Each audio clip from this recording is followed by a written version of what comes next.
par exemple de 15 ans ou 16 ans, on considère qu'un enfant, si il ne veut pas finalement subir ou accepter une forme de résidence alternée qu'on lui impose, l'enfant a raison de décider, je vais plus chez mon père ou je veux rester là. Je ne veux pas dire qu'il a raison, ça n'a pas de sens au sens juridique du terme, mais il a le droit d'exprimer un point de vue. Il a le droit de ne pas être d'accord avec la décision qui a été prise par l'un, par l'autre ou ensemble, voire par le juge. Il a le droit d'exprimer son point de vue devant le juge. Il a le droit d'être assisté d'un avocat devant le juge. Et il peut faire de la résistance par les pieds. C'est-à-dire qu'il peut, effectivement, vous imaginez qu'on aille chercher un gamin qui ne veut pas aller chez son père ou chez sa mère avec une compagnie de CRS, donc c'est pas possible. Donc ça veut dire qu'il faut dialoguer, ça veut dire qu'il y a un dysfonctionnement. Et là, on retombe sur la question du rapport des deux parents entre eux et du rapport des parents avec leur enfant. Mais si on va au cœur de votre question, oui, l'enfant a le droit d'exprimer un point de vue, oui, il a le droit d'avoir un point de vue qui n'est pas celui de ses parents. Sur les décisions essentielles, ce sont les parents qui décident. Et sur un certain nombre de points très précis, la loi veut que l'enfant puisse décider. Par exemple, pas d'adoption. Il n'y a pas d'adoption sans l'accord de l'enfant. Par exemple, à partir de 13 ans.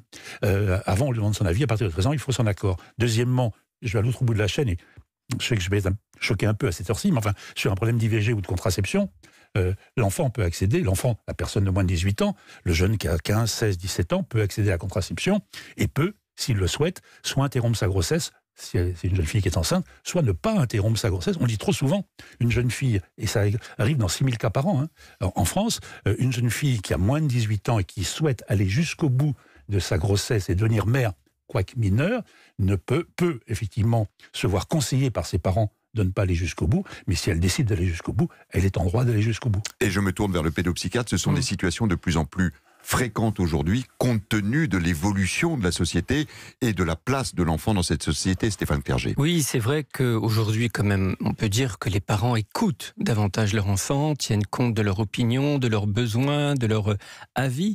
Pour autant, ça ne veut pas dire qu'ils sont tenus de le suivre. Et trop de parents aujourd'hui ont l'impression que le besoin de l'enfant, enfin en tout cas non pas le besoin, mais le désir de l'enfant fait force de loi. Et il arrive aussi que les parents soient véritablement tyrannisés par leur enfant. Il faut aussi que les parents s'autorisent à dire non et à mettre des limites si besoin à l'égard de leur enfant. Pour ce qui, tout à l'heure, vous parliez des situations de séparation. Il y a effectivement la volonté de l'enfant. Rappelons quand même que s'il est mineur, il est très influençable et qu'il y a malheureusement beaucoup de situations de manipulation de la part d'un parent ou de l'autre, voire véritablement d'aliénation. Et qui sont souvent inextricables, Jean-Pierre Rosenzweig. Pour prolonger nos échanges, ce que vient de dire M. Clerget, 2 points très précis sur les droits des enfants. Vous savez qu'une loi a été votée qui permet désormais à 2 parents qui en sont d'accord de pouvoir passer par notaire pour divorcer. Mais ils se doivent d'informer leur enfant des décisions qu'ils vont prendre le concernant. Et celui-ci, s'il n'est pas d'accord, est en droit de demander à ce que l'affaire quitte le notaire pour aller devant le juge d'affaires familiales. Et deuxième illustration très concrète à l'autre bout de la chaîne, le secret médical. Un enfant qui a 17 ans, un jeune qui a 17 ans, soit parce que la jeune fille est enceinte, soit parce que le garçon a le sida, allez, prenons ces exemples-là, vont voir un médecin. Ils sont en droit de demander au médecin de ne pas dire aux parents qu'ils sont venus le voir, et deuxièmement, de ne pas permettre aux parents d'accéder au dossier médical. En d'autres termes, loi Kouchner de 2002, l'enfant est une personne, comme le disait Françoise Dolto, et comme toute personne, elle se doit de se voir reconnaître le droit à la confidentialité des informations par le médecin. On voit